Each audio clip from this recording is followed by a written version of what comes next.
नमस्कार, सुबह 8 बजे के समाचारों में आपका स्वागत है। मैं हूं विजय श्रीवास्तव। समाचारों में सबसे पहले बात हेडलाइंस की। वाराणसी में 2 दिवसीय पीएम गतिशक्ति मल्टी मॉडल जलमार्ग शिखर सम्मेलन 2022 का आयोजन किया गया। मुख्यमंत्री योगी आदित्यनाथ ने कहा, यूपी ने हासिल की इंफ्रास्ट्रक्चर डेवलपमेंट की नई ऊंचाइयां। वाराणसी के रुद्राक्ष कन्वेंशन सेंटर में प्रधानमंत्री नरेंद्र मोदी के जीवन पर आधारित चित्र प्रदर्शनी का मुख्यमंत्री योगी आदित्यनाथ ने किया उद्घाटन। प्रदर्शनी में 55 तस्वीरों के जरिए प्रधानमंत्री के संघर्षों को दर्शाया गया है। केंद्रीय मंत्री पीयूष गोयल ने बीएचयू में स्टार्टअप के अंतर्गत काम कर रहे युवाओं से की बात। कहा, स्टार्टअप की तरफ बढ़ रहा है युवाओं का रुझान।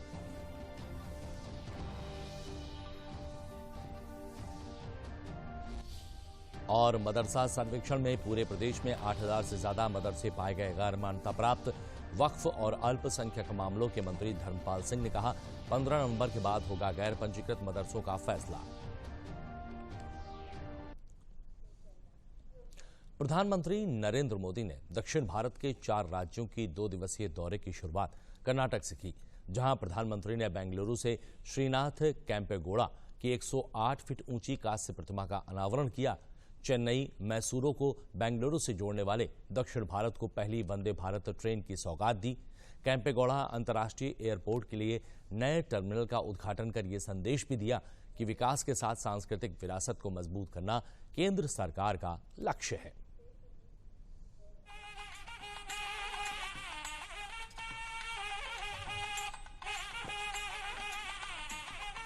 मुझे नाड़ प्रभु कैंपेगौड़ा जी की 108 फीट की प्रतिमा के अनावरण और उनके जलाभिषेक का भी अवसर मिला।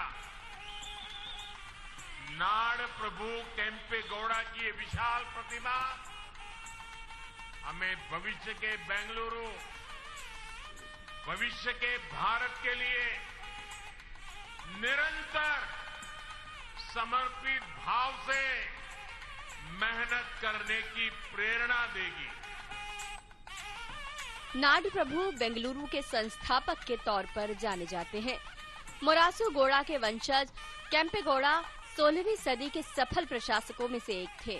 उन्होंने 1537 ईस्वी में बेंगलुरु किले और शहर की स्थापना की थी। इससे पहले उनके राज्य की राजधानी येलहंका थी। बेंगलुरु की स्थापना के वक्त कैंपेगौड़ा ने जलाशयों और पेड़ पौधों को खास स्थान देने के लिए लोगों को प्रेरित किया था। यही कारण है कि आज बेंगलुरु गार्डन सिटी के नाम से जाना जाता है। आधुनिक युग में स्पीड और स्केल की अहमियत को प्रधानमंत्री ने दोहराया। इसी कड़ी में दक्षिण भारत की पहली और भारत की 5वीं वंदे भारत ट्रेन को पीएम ने रवाना किया। ये ट्रेन जहां चेन्नई मैसूरू के बीच आवाजाही सुगम बनाएगी, तो वहीं दूसरी ट्रेन जिसे प्रधानमंत्री ने रवाना किया वो रही भारत गौरव काशी दर्शन। ये रेल भारत के आध्यात्मिक पुनरुत्थान और सांस्कृतिक विकास के साथ ही एक भारत श्रेष्ठ भारत की कड़ी साबित होगी। प्रधानमंत्री ने बताया कि मौजूदा भारत डिजिटल से लेकर फिजिकल स्तर पर एक नए अंदाज में काम कर रहा है और सोच आधुनिक और समावेशी है। नए आधुनिक और समृद्ध बेंगलुरु बनाने की ओर अहम रहा है टर्मिनल 2। 5000 करोड़ रुपए की लागत से बने नवनिर्मित टर्मिनल का प्रधानमंत्री ने आज उद्घाटन किया। अब कैंपेगौड़ा अंतर्राष्ट्रीय एयरपोर्ट की क्षमता 5 से 6 करोड़ यात्री प्रतिवर्ष होगी। टर्मिनल 2 दुनिया को यूएस की ग्रीन बिल्डिंग काउंसिल द्वारा पूर्व प्रमाणित प्लैटिनम रेटिंग प्राप्त हो चुकी है। यहाँ अक्षय ऊर्जा के 100% उपयोग के साथ सस्टेनेबिलिटी के मामले में एक बेंचमार्क भी स्थापित किया गया है। टर्मिनल में 10,000 से अधिक वर्ग मीटर में हैंगिंग गार्डन है। साथ ही टर्मिनल कर्नाटक की विरासत और संस्कृति दोनों को सहेज रहा है। पीएम ने कहा कि एक और जहां बेंगलुरु में टर्मिनल की मांग पूरी हुई है, तो वहीं केंद्र देश भर में नए एयरपोर्ट भी बना रहा है। प्रधानमंत्री नरेंद्र मोदी ने विधान सौधा बेंगलुरु में संत कवि श्री कनकदास और महर्षि वाल्मीकि की प्रतिमाओं पर पुष्पांजलि अर्पित की। प्रधानमंत्री ने संत कवि कनकदास का एक भारत श्रेष्ठ भारत के प्रति योगदान, सामाजिक सुधार और सांस्कृतिक गौरव के प्रति योगदान को याद। वाराणसी के बड़ा लालपुर स्थित दीनदयाल हस्तकला संकुल में 2 दिवसीय पीएम गति शक्ति multi modal waterways international summit 2022 का आयोजन किया गया। सम्मेलन में विचार व्यक्त करते हुए प्रदेश के मुख्यमंत्री योगी आदित्यनाथ ने कहा कि आज तकनीक के सहारे उत्तर प्रदेश सहित पूरा देश तरक्की कर रहा है। समाज के किसी भी वर्ग में तरक्की के लिए तकनीक का बहुत बड़ा योगदान है। प्रधानमंत्री नरेंद्र मोदी के प्रेरणा से केंद्र सरकार जो भी योजनाएं बनाती है, प्रदेश में उसको भली भांति लागू किया जाता है। कोरोना जैसी महामारी से निपटने में तकनीक ने अपना एक महत्वपूर्ण योगदान दिया है। कार्यक्रम में केंद्रीय जहाजरानी मंत्री सर्बानंद सोनोवाल ने कहा कि प्रधानमंत्री नरेंद्र मोदी की अगुवाई में देश के लोगों की आय की वृद्धि के लिए विभिन्न प्रकार की योजनाओं का संचालन किया जा रहा है। योजनाओं के संचालन में केंद्रीकृत व्यवस्था में प्रधानमंत्री गति शक्ति का बहुत बड़ा योगदान है। जल क्षेत्र में आय की संभावनाओं को बढ़ाने के लिए इस प्रकार के सम्मेलनों का बहुत बड़ा महत्व है। जल मार्ग में अपार संभावनाएं हैं।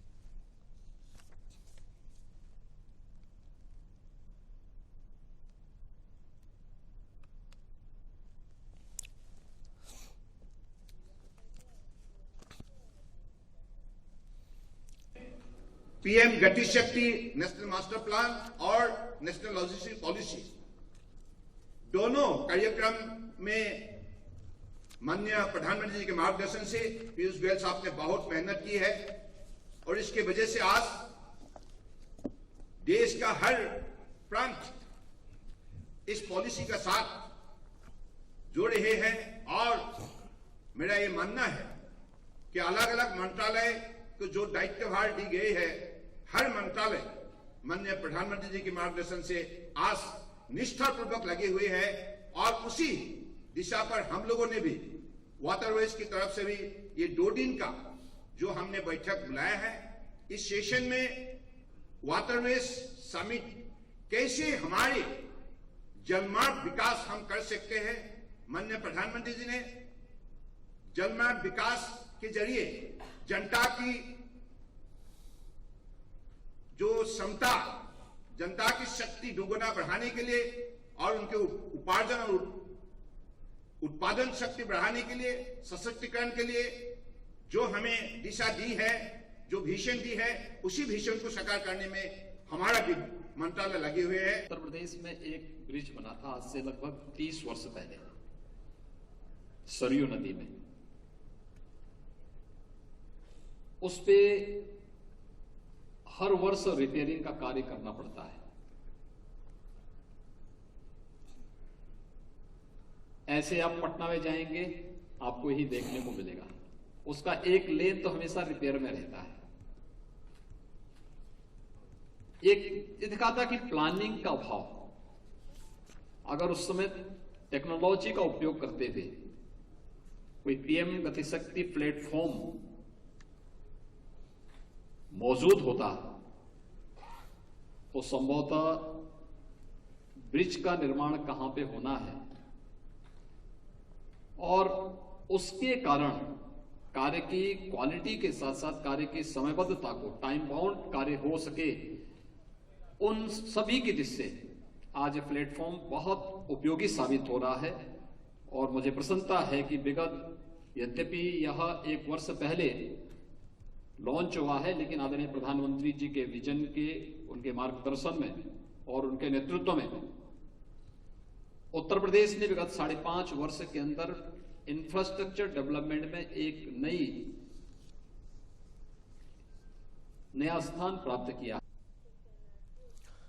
मुख्यमंत्री योगी आदित्यनाथ ने वाराणसी के रुद्राक्ष कन्वेंशन सेंटर में प्रधानमंत्री नरेंद्र मोदी के जीवन पर आधारित 8 दिवसीय चित्र प्रदर्शनी का उद्घाटन किया। इस प्रदर्शनी में 55 पेंटिंग लगाई गई, जिसे पीएम मोदी के व्यक्तित्व से प्रभावित होकर दुबई में रहने वाले अकबर खान ने बनाया है। प्रदर्शनी 11 नवंबर से शुरू होकर 17 नवंबर तक खुली रहेगी। उद्घाटन के मौके पर केंद्रीय आयुष, पोर्ट और वाटरवेज मंत्री सर्बानंद सोनोवाल भी मौजूद रहे।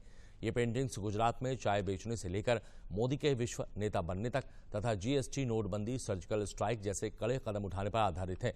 इसमें पीएम मोदी की उपलब्धियों और चुनौतियों को भी बखूबी दर्शाया गया है।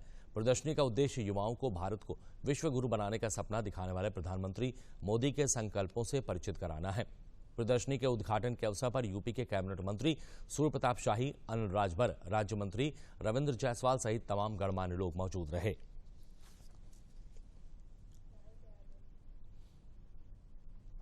चित्र प्रदर्शनी मोदी जी के जीवन से प्रेरणा लेकर के एक दुबई के महान चित्रकार अकबर रजा द्वारा ये जो बनाई गई है, जो चित्र प्रदर्शनी लगी हुई है, जिसमें मोदी जी के विभिन्न आयामों को दर्शाया गया है। मतलब मोदी जी जब चाय बेचने से लेकर प्रधानमंत्री बनने तक का पूरा सफर दर्शाया गया है इस चित्र के माध्यम से। और हर चित्र, हर पेंटिंग, हर फोटो अपनी एक अलग विविधता में जो है एकता को दर्शाता हुआ अलग ही एक छवि है। सब में एक अलग अलग थिंक है, अलग अलग सोच है।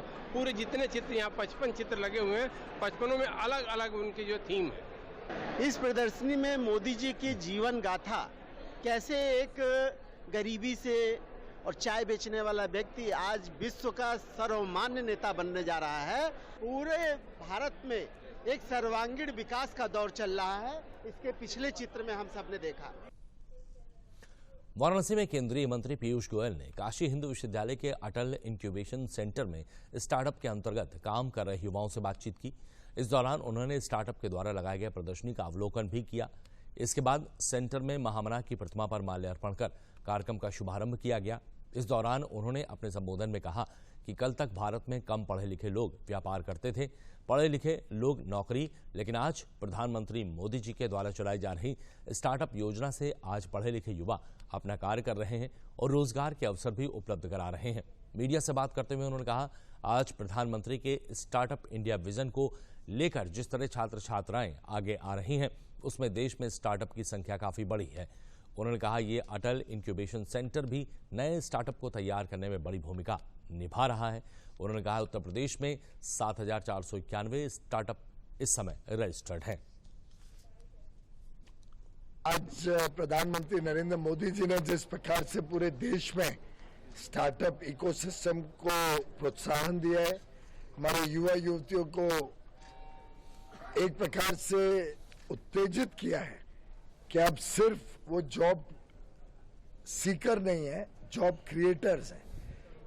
जिस प्रकार के आइडियाज, जिस प्रकार के विचार यहाँ पे देखने को मिले, अभी सुनने को मिले, जिस प्रकार से हमारे युवा युवतियों में रोजमर्रा की समस्याओं का निजात पाने के लिए नए नए समाधान खोज करने का इच्छा भी है, उसको कॉस्ट इफेक्टिव बनाना, सस्ता बनाना, अफोर्डेबल बनाना के लोगों के जीवन में परिवर्तन आए, बिजनेस में, व्यापार में सरलता है। इस सब को लेके जो बनारस हिंदू यूनिवर्सिटी में इंक्यूबेशन सेंटर के माध्यम से और बाकी इस क्षेत्र में जो काम किया गया है, उसके लिए मैं सभी इस इंक्यूबेशन सेंटर और अटल इनोवेशन सेंटर के सभी हमारे प्रोफेसर्स और टीचर्स सबका हृदय से धन्यवाद करता हूँ। ऑथेंटिकेशन तकनीक ऐप के माध्यम से अपना डिजिटल जीवन प्रमाण पत्र खुद जारी कर सकते हैं। इसको लेकर प्रयागराज के बमरौली SBI शाखा में एक दिवसीय जागरूकता शिविर का आयोजन किया गया है। शिविर में पेंशन भोगियों को डिजिटल जीवन प्रमाण पत्र को बढ़ावा देने और मोबाइल ऐप के जरिए फेस ऑथेंटिकेशन तकनीक की जानकारी दी गई। इस जागरूकता अभियान में पेंशन भोगियों ने उत्साहपूर्वक हिस्सा लिया। उन्होंने बताया कि इस सुविधा के आ जाने से बुजुर्गों को बड़ा लाभ पहुंचेगा। उन्हें अब अपने प्रमाण पत्र के लिए दर दर कार्यालयों में नहीं भटकना पड़ेगा।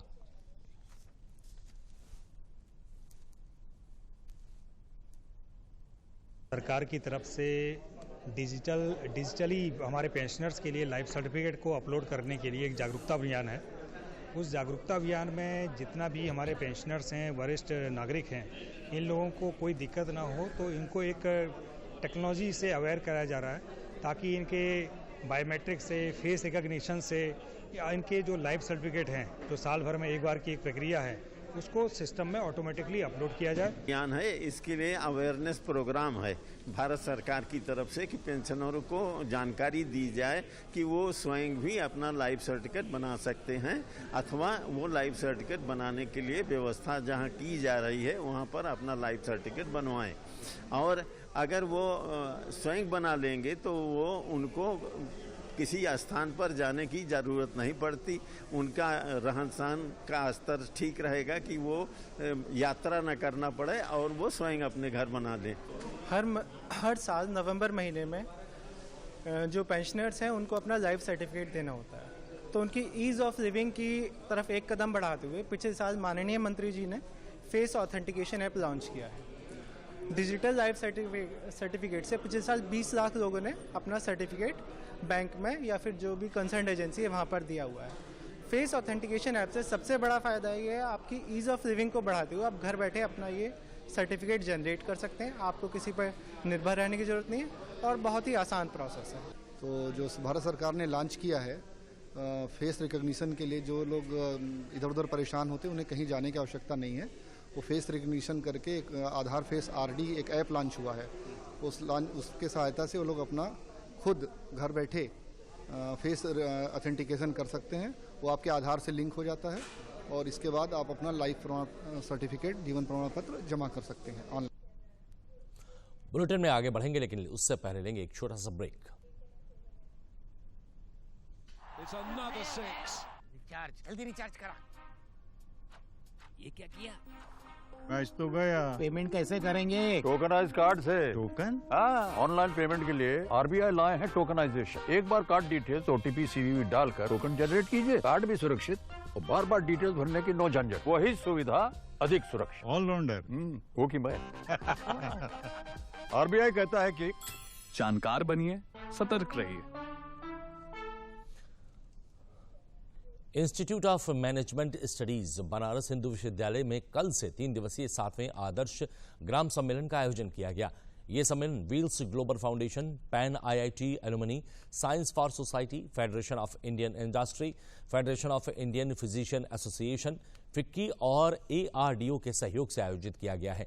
ये सम्मेलन पहली बार भारत में आयोजित किया जा रहा है। प्रदेश के कृषि मंत्री सूर्य प्रताप शाही ने आदर्श ग्राम सम्मेलन का उद्घाटन किया। इस अवसर पर गांव के विकास से जुड़ी प्रदर्शनी भी लगाई गई। कार्यक्रम में कृषि मंत्री ने सरकार द्वारा ग्राम विकास के लिए किए जा रहे कार्यों के बारे में लोगों को जानकारी दी है। कृषि मंत्री ने कहा है कि प्रवासी भारतीयों द्वारा ये जो सम्मेलन आयोजित किया जा रहा है, उससे निश्चित तौर पर सतत ग्रामीण विकास में काफी मदद मिलेगी।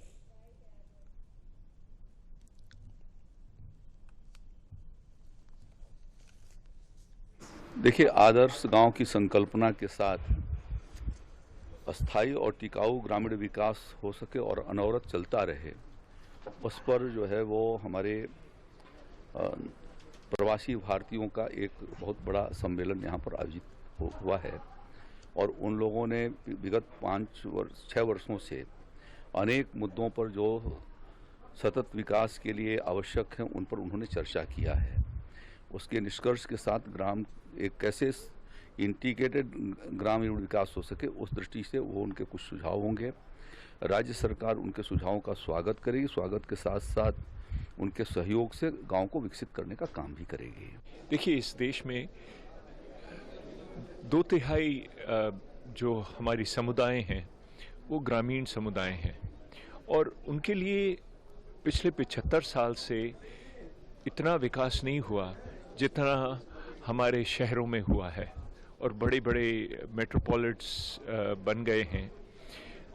पर आज भी जो ग्रामीण परिवार है उसको स्वच्छ पानी, उसको चिकित्सा और भी तरह तरह के साधन नहीं मिलते हैं। इसी वजह से हमारे गांव के बच्चे कमज़ोर और अपने पूरे कद को, अपनी पूरी पोटेंशियल को, हाँ, दोनों विकास नहीं हो रहे और उनको वो अपॉर्चुनिटीज़ नहीं मिलती हैं जो शहरों में रहते हुए बच्चों को मिलती हैं।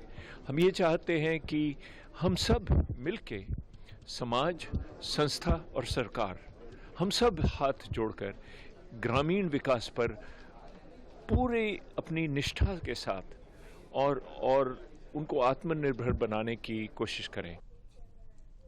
मदरसा सर्वेक्षण के बाद पूरे प्रदेश में करीब 8000 से ज्यादा मदरसे गैर मान्यता प्राप्त पाए गए हैं। 15 नवंबर के बाद इन मदरसों के भविष्य का फैसला किया जाएगा। ये बात उत्तर प्रदेश के वक्फ और अल्पसंख्यक मामलों के मंत्री धर्मपाल सिंह ने कही।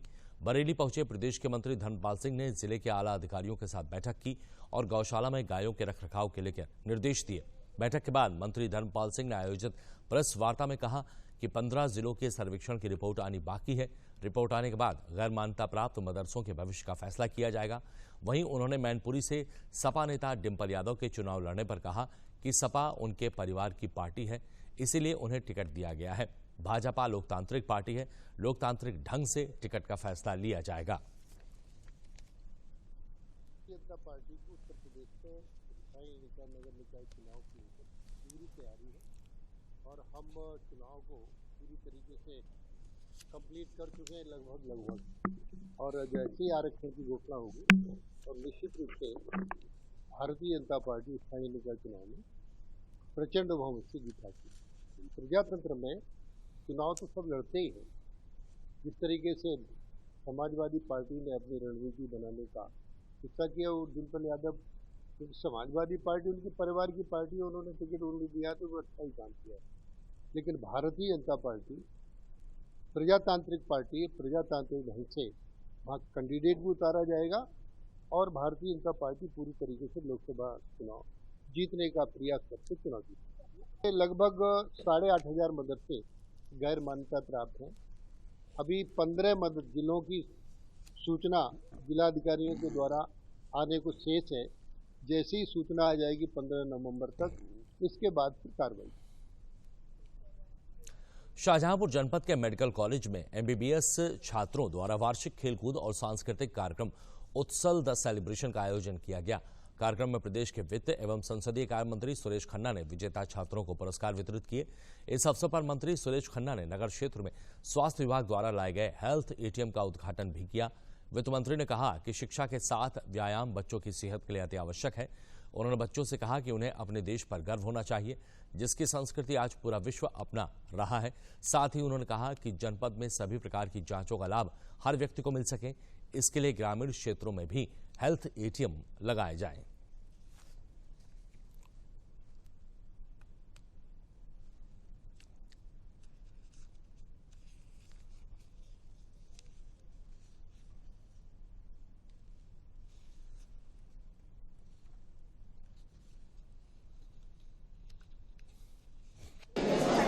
घंटों की पढ़ाई होती है, सबसे ज़्यादा व्यस्त लोग रहते हैं पढ़ने वाले डॉक्टर। उनके लिए ये 3 नवंबर से लेकर 12 नवंबर तक जो उत्सव या एक्स्ट्रा करिकुलर एक्टिविटीज़ या कल्चरल और स्पोर्ट्स का जो कार्यक्रम रखा, ये बहुत उपयोगी है और इससे काम करने में एक रुचि बढ़ती है, क्योंकि एक सी लाइफ लीड करते करते करते करते कभी कभी बोरियत होती है। इसलिए ये इस प्रकार के कार्यक्रम जो कार्य क्षमता को भी बढ़ाते हैं और रुचि को भी। जनपद बलरामपुर में किसानों के खेतों तक पानी पहुंचाने के लिए सरयू नहर परियोजना के अंतर्गत नहर और माइनर के सिल्ट सफाई कार्य का सदर विधायक पलटू राम ने शुभारंभ किया। इस अवसर पर सिंचाई विभाग के अधिकारी और क्षेत्र के किसान भी मौजूद रहे। जिले में अक्टूबर माह में हुई बेमौसम बरसात और बाढ़ से अधिकांश नहरें और माइनर क्षतिग्रस्त हो गई थी। इनकी मरम्मत तथा सिल्ट सफाई का कार्य किसानों की सुविधा के लिए तेजी से किया जा रहा है। सदर विधायक ने कहा कि जिले में बारिश और बाढ़ से किसानों की बर्बाद हुई फसल के बाद अब अगली बुआई में सिंचाई की असुविधा न हो, इसके लिए नहरों की सिल्ट सफाई का कार्य किया जा रहा है।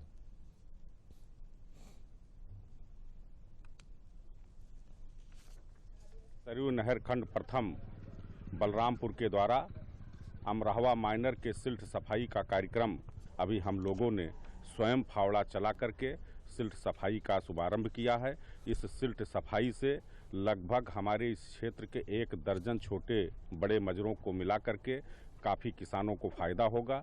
सिल्ट सफाई से पानी निर्बाध रूप से किसान अपने खेतों तक पानी ले जा सकेंगे, जो माननीय मोदी जी और माननीय योगी जी का सपना है कि हम किसानों की आय को दुगना करेंगे। क्योंकि आप जानते हैं कि अभी बाढ़ की त्रासदी से बलरामपुर जनपद अभी उबरा नहीं है।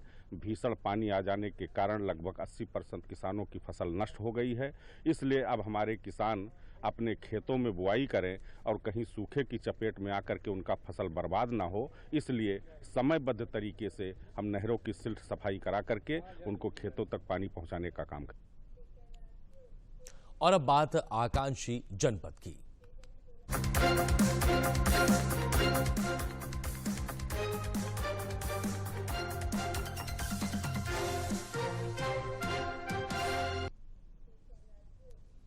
आकांक्षी जनपद फतेहपुर में नीति आयोग से प्राप्त पूंजी के जरिए सरदार वल्लभ भाई पटेल प्रेक्षागृह का जीर्णोद्धार कराया गया है। 2 करोड़ 9 लाख रुपए की लागत से किए गए जीर्णोद्धार से इसे आकर्षक और सुविधाओं से लैस किया गया है। मरम्मत और देखरेख के अभाव में ये बीते 10 वर्षों में खंडहर बन चुका था। इसके जीर्णोद्धार से अब प्रशासन को सरकारी आयोजनों के लिए निजी इमारतों की निर्भरता खत्म होगी। मुख्य विकास अधिकारी सूरज पटेल ने बताया कि आकांक्षी जिले के विकास के लिए नीति आयोग के द्वारा दी गई धनराशि से वातानुकूलित प्रेक्षागृह नवीनीकृत होकर तैयार हो गया है। इसमें बने हॉल में लगभग 500 लोगों के बैठने की व्यवस्था है। साथ ही अच्छी लाइटिंग, साउंड, बालकनी, शौचालय आदि सुविधाएं हैं। इसके अलावा नीति आयोग द्वारा मिली धनराशि की सहायता से मलवा ब्लॉक के औंग में बहुउपयोगी बीज भंडारण यूनिट का निर्माण किया गया है, जिसमें रबी और खरीफ फसलों के विभिन्न प्रकार के बीज का भंडारण किया जाएगा। इससे आसपास के हजारों किसान अच्छे बीज को मिलने से लाभान्वित होंगे।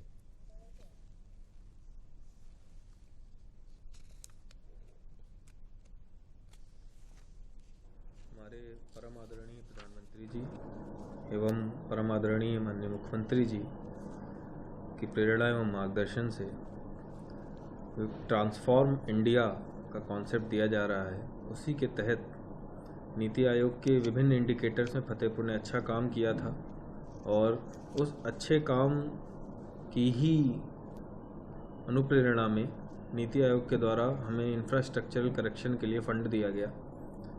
हमारे यहाँ पर एक प्रेक्षागृह जो कि वातानुकूलित हो, अच्छा हो और जिसमें एक लाइट साउंड स्टेज हो, इसकी महती आवश्यकता का अनुभव किया जा रहा था।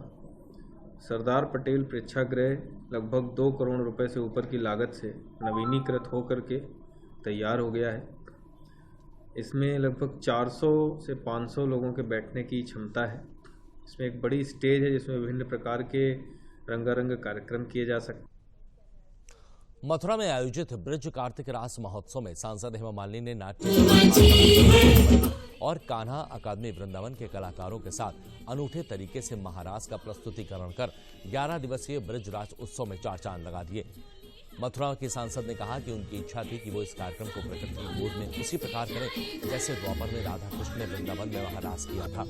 ब्रज में महारास का आयोजन वैसे नया नहीं है, लेकिन हेमा मालिनी ने जिस प्रकार से इसे नया कलेवर देने की कोशिश की, उसे हजारों की संख्या में आए कला प्रेमियों ने न केवल पसंद किया बल्कि ब्रज के संतों ने भी इसकी प्रशंसा की है। हेमा मालिनी ने कहा कि पौराणिक दृष्टि से महारास में ये पूर्ण तत्व छिपा है। यदि राधा की पायल की झनकार न होती तो कान्हा की बंसी अनूठे स्वर न होती। उन्होंने लगभग 1 घंटे तक कृष्ण की बांसुरी की मधुर धुन भी प्रस्तुत की।